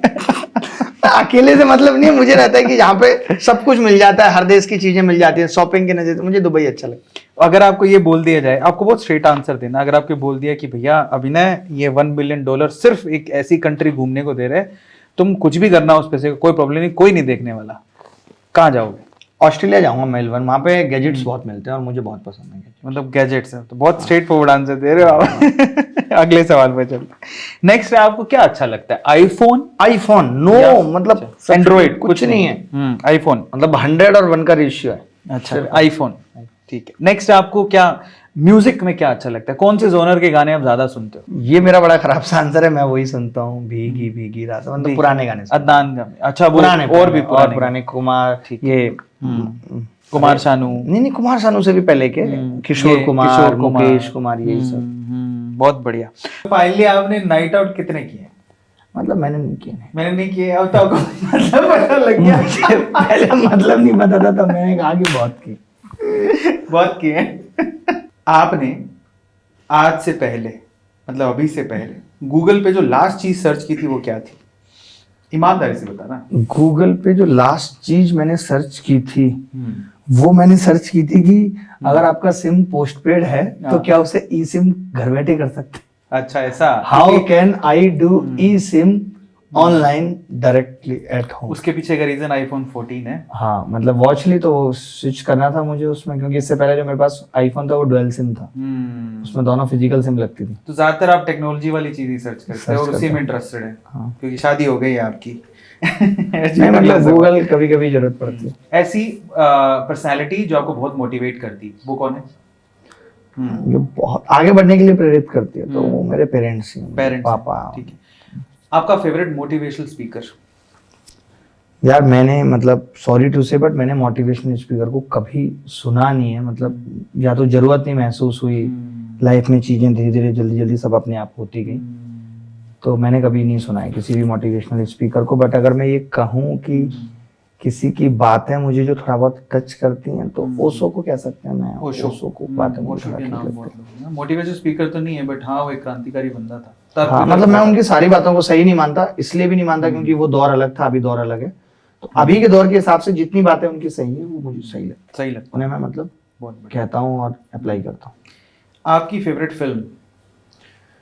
बागवान। फैमिली में बहुत देखी है मैंने। पहली फिल्म जितनी दिखाई है घर वालों ने कि वही फेवरेट बन गई। मैंने मूवी 7-8 देखी है लाइफ में, ज्यादा देखी नहीं मैंने। ये ऐसे फैमिली पर्सन है जिन्होंने बहुत नाइट आउट किए हैं। अगला सवाल, आपका फेवरेट पॉलिटिशियन? मेरा फेवरेट पॉलिटिशियन की अगर बात करें तो कौन होगा? ये तो थोड़ा आपने बड़ा पेचीदा सवाल पूछ लिया। इसलिए कहा था एकदम ना सोचना नहीं है, सोचना नहीं है कि मतलब एकदम बता देना है सीधे सीधे, एकदम सीधे। अगर वैसे एज ए, मैं 2 बता रहा हूँ यहाँ पे कि अगर एज ए पर्सनैलिटी की बात करें तो डिम्पल पसंद है। अच्छा, डिम्पल कपाड़िया? नहीं, डिम्पल यादव। अच्छा, मुलायम सिंह जी की। हाँ वाइफ, पर्सनालिटी, ठीक है, बेटे की वाइफ। और अगर एज ए पॉलिटिशियन जो मुझे लगता है कि देखिए, मैं वैसे ये नहीं मानता कि खराबों में अच्छा कह सकते हैं या खराबों में कम खराब कह सकते हैं, तो मुझे लगता है कि ठीक है, केजरीवाल को कह सकते हैं। केजरीवाल कह सकते हैं, तो अगर मैं आपसे सवाल पूछूं कि आपकी फेवरेट पार्टी कौन सी है, बीजेपी, कांग्रेस, आम आदमी पार्टी या फिर कोई और, तो आप क्या बोलोगे? फेवरेट पार्टियां तो मेरी एक दो हैं, बट वो उन्हें कोई जानता भी नहीं, उनके कभी विधायक जीते भी नहीं। अच्छा ठीक है, तो वो मेरी फेवरेट पार्टियों में कोई भी एक नहीं है। बाकी ये है कि जो भी गलत करती है, सही करती है, हम उसको ट्विटर पे आईना दिखाते रहते हैं। क्या बात है, क्या बात है। समाज की तरफ से मुझे ऐसा लगता है कि आपका सब कुछ ठीक चल रहा है इससे मतलब नहीं है। अगर किसी राज्य में कोई एग्जाम का पेपर आउट हो गया, कुछ भी हो गया, अभी बहुत गंदी भी हो गई है पॉलिटिक्स। अभी ऐसा हो गया है कि मुझे एज ए पर्सनालिटी वैसे मोदी साहब भी बहुत पसंद है, बट उनका ऐसे हो गया कि उनको पीएम भी बनना है, उनको 28 राज्यों का सीएम भी रहना है, वो हर जगह अपनी ही चाहते हैं। तो अभी जो ये केंद्र सरकार और राज्य सरकारों में लड़ाई है, इससे मैं थोड़ा सा आहत रहता हूँ। मुझे ऐसा लगता है कि देश को आगे लेके जाना है तो देश तो एक नाम है, बट वो देश राज्यों से मिलकर बना है। तो राज्यों की तरक्की होगी तो देश अपने आप आगे जाएगा। तो सबको साथ मिलके चलेंगे तो बहुत अच्छा होगा। भविष्य में आप पॉलिटिशियन बनने की सोच रहे हैं, हाँ या ना? नहीं, कभी नहीं। ठीक है, अगले सवाल पर चलते हैं। अभिनय सर की सबसे बुरी आदत कौन सी है? मेरी सबसे बुरी आदत जो लोग बताते हैं वो ये है कि अगर कोई मुझसे एक कदम पीछे हटता है तो मैं 10 हट जाता हूँ। मतलब मुझे प्रेम सबसे मोह नहीं है। मैं किसी जाने का पश्चाताप नहीं करता। मतलब मैं कभी ऐसा नहीं दिखाऊंगा कि आपके जाने से मुझे प्रॉब्लम है। आप जब भी लाइफ से कहेंगे कि जाना चाहते हैं तो जाइए, आप जाइए, स्वागत है आपका। एक और चॉइस लेनी है आपको, गांव का घर के सरोजनी नगर? गांव का घर या सरोजनी नगर? अभी की बात करूं तो अभी गांव बहुत अट्रैक्ट करता है, फिर से जाने का मन करता है। क्या बात। बट जब गांव में थे तब लगता था सरोजनी नगर अच्छा होगा। वही है कि जहां हम होते हैं तो ऐसा लगता है हमें, बट जहां आप जिस हाल में, जिस चाल में, वो खुश रहना चाहिए। ओशो का आपने बहुत पढ़ा, आप बता रहे हैं कि ओशो से आप इंस्पायर्ड रहते हैं, मतलब उसकी जो पॉजिटिव चीजें वो आपको ठीक लगती हैं। बट मैंने स्पेशली जैसे जाके नहीं पढ़ा। अगर उनका कोई क्वेट्स आ गया, उनका कोई वीडियो मेरे सामने आ गया तो मैंने सुन लिया। तो मैं स्पेशली ऐसा नहीं कि मुझे उनको सुनना है, उनसे बहुत बातें जाननी है, ऐसा नहीं। मैं अपनी लाइफ से ही सीख के अप्लाई करता रहता हूँ। मुझे लगता है ये गलती पहले की, अब दोबारा नहीं करनी। फिर भी आपकी जिंदगी में आपको सबसे ज्यादा इन्फ्लुएंस किसने किया? सबसे ज्यादा इन्फ्लुएंस किसने किया? तो वो मेरे फादर ने, पिताजी। ठीक है, बहुत बढ़िया। तो ये हमारा रैपिड फायर राउंड यहाँ पे खत्म होता है। अगला सेगमेंट यानी कि सेगमेंट नंबर 3, जिसमें मैं आपके सामने कोई एक शब्द बोलूंगा। उस शब्द को सुनते ही पहला विचार आपके दिमाग में क्या आता है आपको तुरंत बताना है। ठीक है? ठीक है,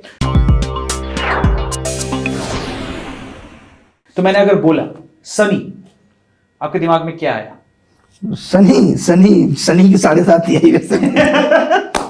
ठीक है ना, आप समझ गए हो कि आपको जवाब के सनी की 7.5 आई। तो इन्होंने शुक्र मनाओ कि इन्हें सनी लियोन या दियोल नहीं बोला। तो इन्होंने सनी की 7.5 बोली। इतने देसी आदमी हैं, इनको दियोल भी नहीं पता, इनको लियोनी भी नहीं पता। अगले सवाल तो समझ गए होगे सवाल कैसे। तो एग्जाम्पल मैंने दे दिया है। अब आपसे मैं सवाल पूछूंगा डायरेक्ट, पहला जो पिक्चर एकदम दिमाग में आ जाए वो आपको बोलना है। ठीक है, पहला सवाल, और ये कैसे भी हो सकता है। पहला सवाल, car. Mercedes, always favourite brand. Mobile, iPhone. Watch, I watch. कपड़े डियोर।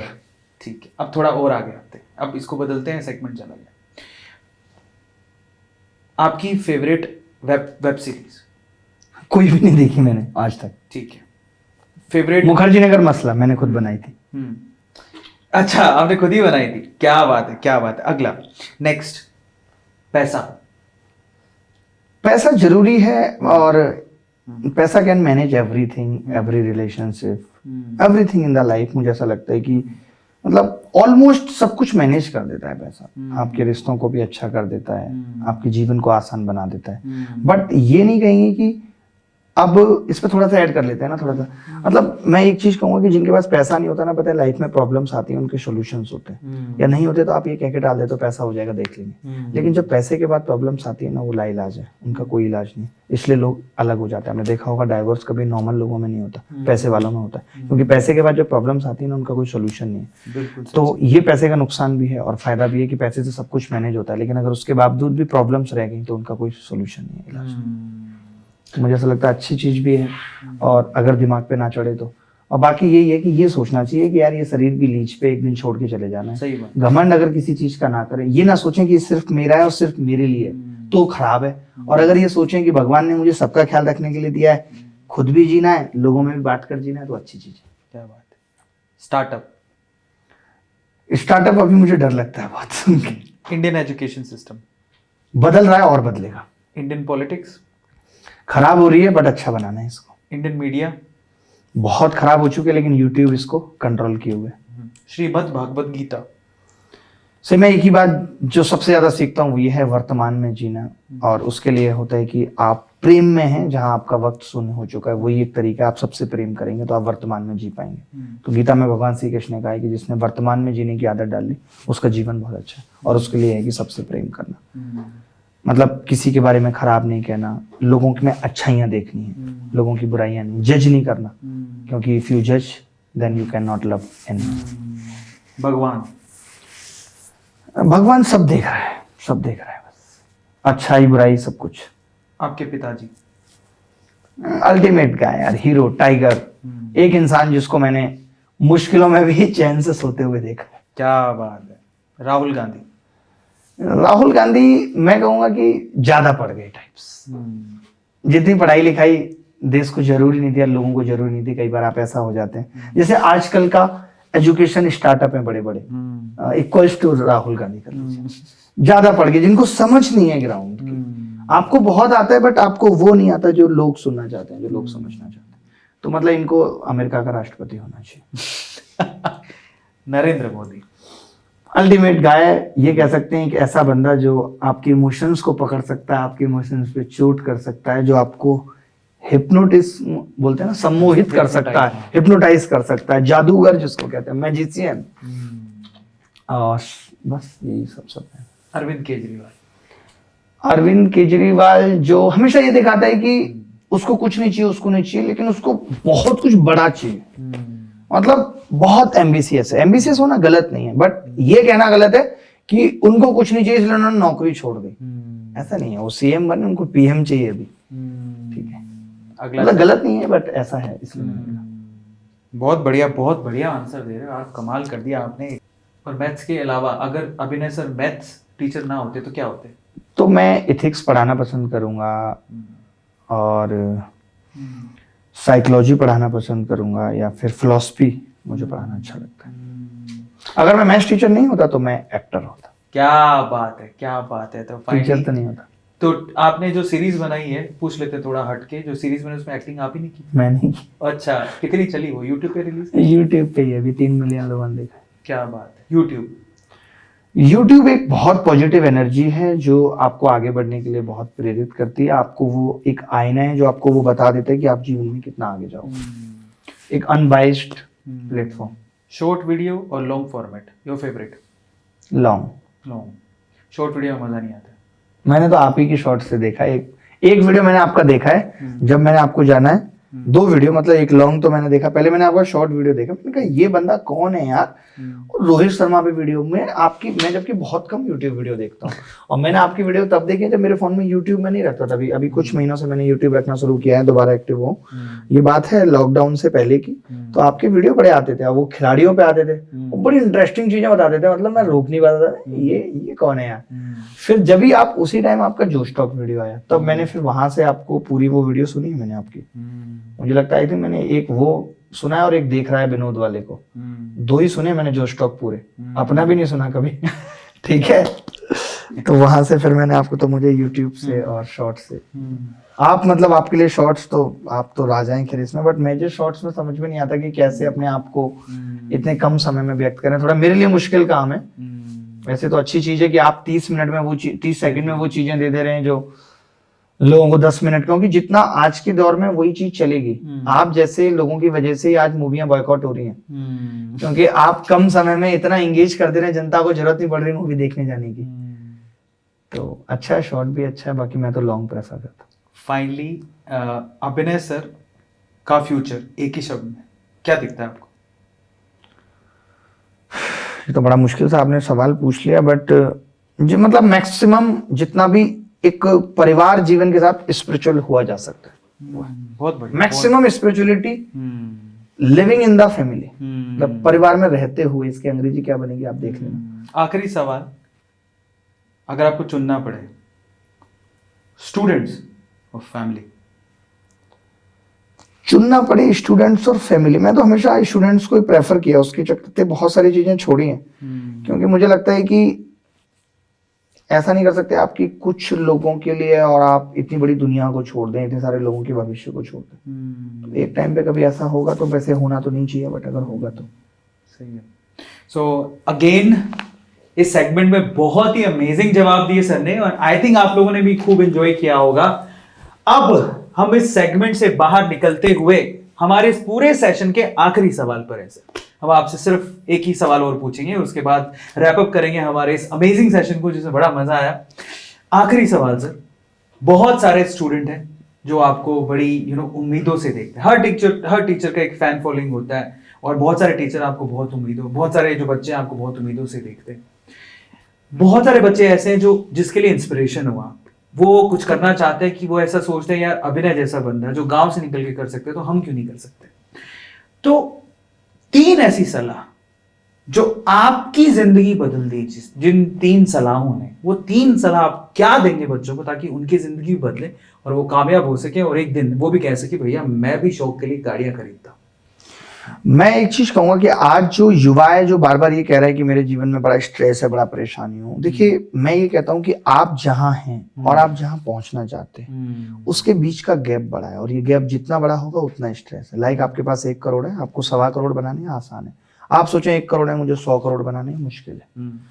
तो 100 करोड़ तक का सफर तो होगा, बट आपका अगला स्टेप और आप जहां हैं उसके बीच का गैप आप जितना कम रखेंगे उतनी लाइफ स्मूथ रहेगी और आप अपनी मंजिल तक पहुंच पाएंगे। इसका कहने का मतलब बस यही कि आप अपने गोल्स को छोटे छोटे गोल्स में बांट के आगे बढ़ो। ये मत देखो कि कोई वहां पहुंच गया, आपको नहीं पता कि उसके पीछे की कहानी है, पीछे की जर्नी कितनी लंबी है। जो पहाड़ तक पहुंचा है चल के, उसके पैरों में कितने छाले हैं वो नहीं दिखते। तो ये रखना है, ये सब्र रखना है। पेशेंस का मतलब यही है, और पेशेंस सिर्फ रखते हुए ये नहीं सोचना कि अब सफलता मिल जाएगी। इवेल्युएशन, आत्मचिंतन, सेल्फ इंट्रोस्पेक्शन बहुत जरूरी है कि मैं जहां हूं और कल मैं जहां था वहां से कुछ आगे बढ़ा हूं या नहीं। बीच बीच में अपने आप का मूल्यांकन करना, हर दिन को मूल्यांकन करते हुए आगे बढ़ना कि मैंने आज का दिन कहीं ऐसे ही तो नहीं बिता दिया। दूसरी ये चीज बहुत जरूरी है जो पेशेंस के साथ जरूरी है। और तीसरी यही चीज है कि शॉर्टकट नहीं है। हर कोई यही कहता है सफलता का कोई शॉर्टकट नहीं है, लगातार मेहनत करते रहना पड़ता है। जरूरी नहीं है जो आज मेहनत कर रहे हैं उसका फल कल मिल जाएगा, लेकिन ये तय है कि जिसने अपना 100% एफर्ट लगा दिया तो फल मिलना जरूर तय। क्योंकि जिंदगी कुछ आपको कभी देगी नहीं, सिर्फ लौटाएगी। जो आप इसको दोगे, आप मेहनत करोगे, आप तपस्या करोगे, आपको वापस मिलेगा। क्या बात है। फाइनली मैंने तो बहुत एंजॉय किया सेशन, आई थिंक आप लोगों ने भी एंजॉय किया होगा। अब आपको क्या करना है, सिंपली वही जो मैं हमेशा कहता हूँ। देखिए ऐसे मेहमान बार बार तब आएंगे जब आप इसको शेयर करोगे, इस सेशन को, इस वीडियो को शेयर करोगे। उसके साथ साथ आपको कमेंट सेक्शन में लिखना है कि अभिनय सर की कौन सी बात आपको सबसे अच्छी लगी, ऐसा कौन सा सवाल का जवाब जो कि अभिनय सर ने दिया आपके दिल को छू गया। आप कमेंट सेक्शन में जरूर लिखिएगा। और उसके अलावा लास्ट में आपसे कहूंगा कि एक हार्ट तो अभिनय सर के लिए बनता है, तो कमेंट सेक्शन में एक हार्ट जरूर दीजिएगा। चलिए finally thank you so much sir, बहुत मजा आया एंड वाकई में कमाल कर दिया आपने। एक तो हमने आज रिकॉर्ड बनाया पूरे सेशन में, एक ही सवाल का 1 घंटे तक जवाब कोई दे सकता है तो हमारे अभिनय सर। आज तक हमने 30 पॉडकास्ट किए, पहली बार ऐसा हुआ है, और वो अपने आप में एक रिकॉर्ड है। और सबसे खास बात ये भी है कि सर का मन नहीं था, उसके बावजूद भी सर ने इतना अच्छा अमेजिंग सेशन दिया। रात को शूट हो रहा है बाय द वे, बता देता हूँ, मैं सोया नहीं हूँ पिछली रात भी पूरा। तो ये देखो यही है मतलब इतना हार्ड वर्क और यहाँ तक पहुंचने का राज अगर आप पूछो तो भैया यही है। अंदर ठान लिया, करेंगे यार, देखा जाएगा जो होगा। फाइनली सर बहुत मजा आया and thank you so much guys, बहुत शुक्रिया इतना अप्रिशिएट करने के लिए। Please subscribe the channel, like the video, share it. Thank you so much, thanks a lot.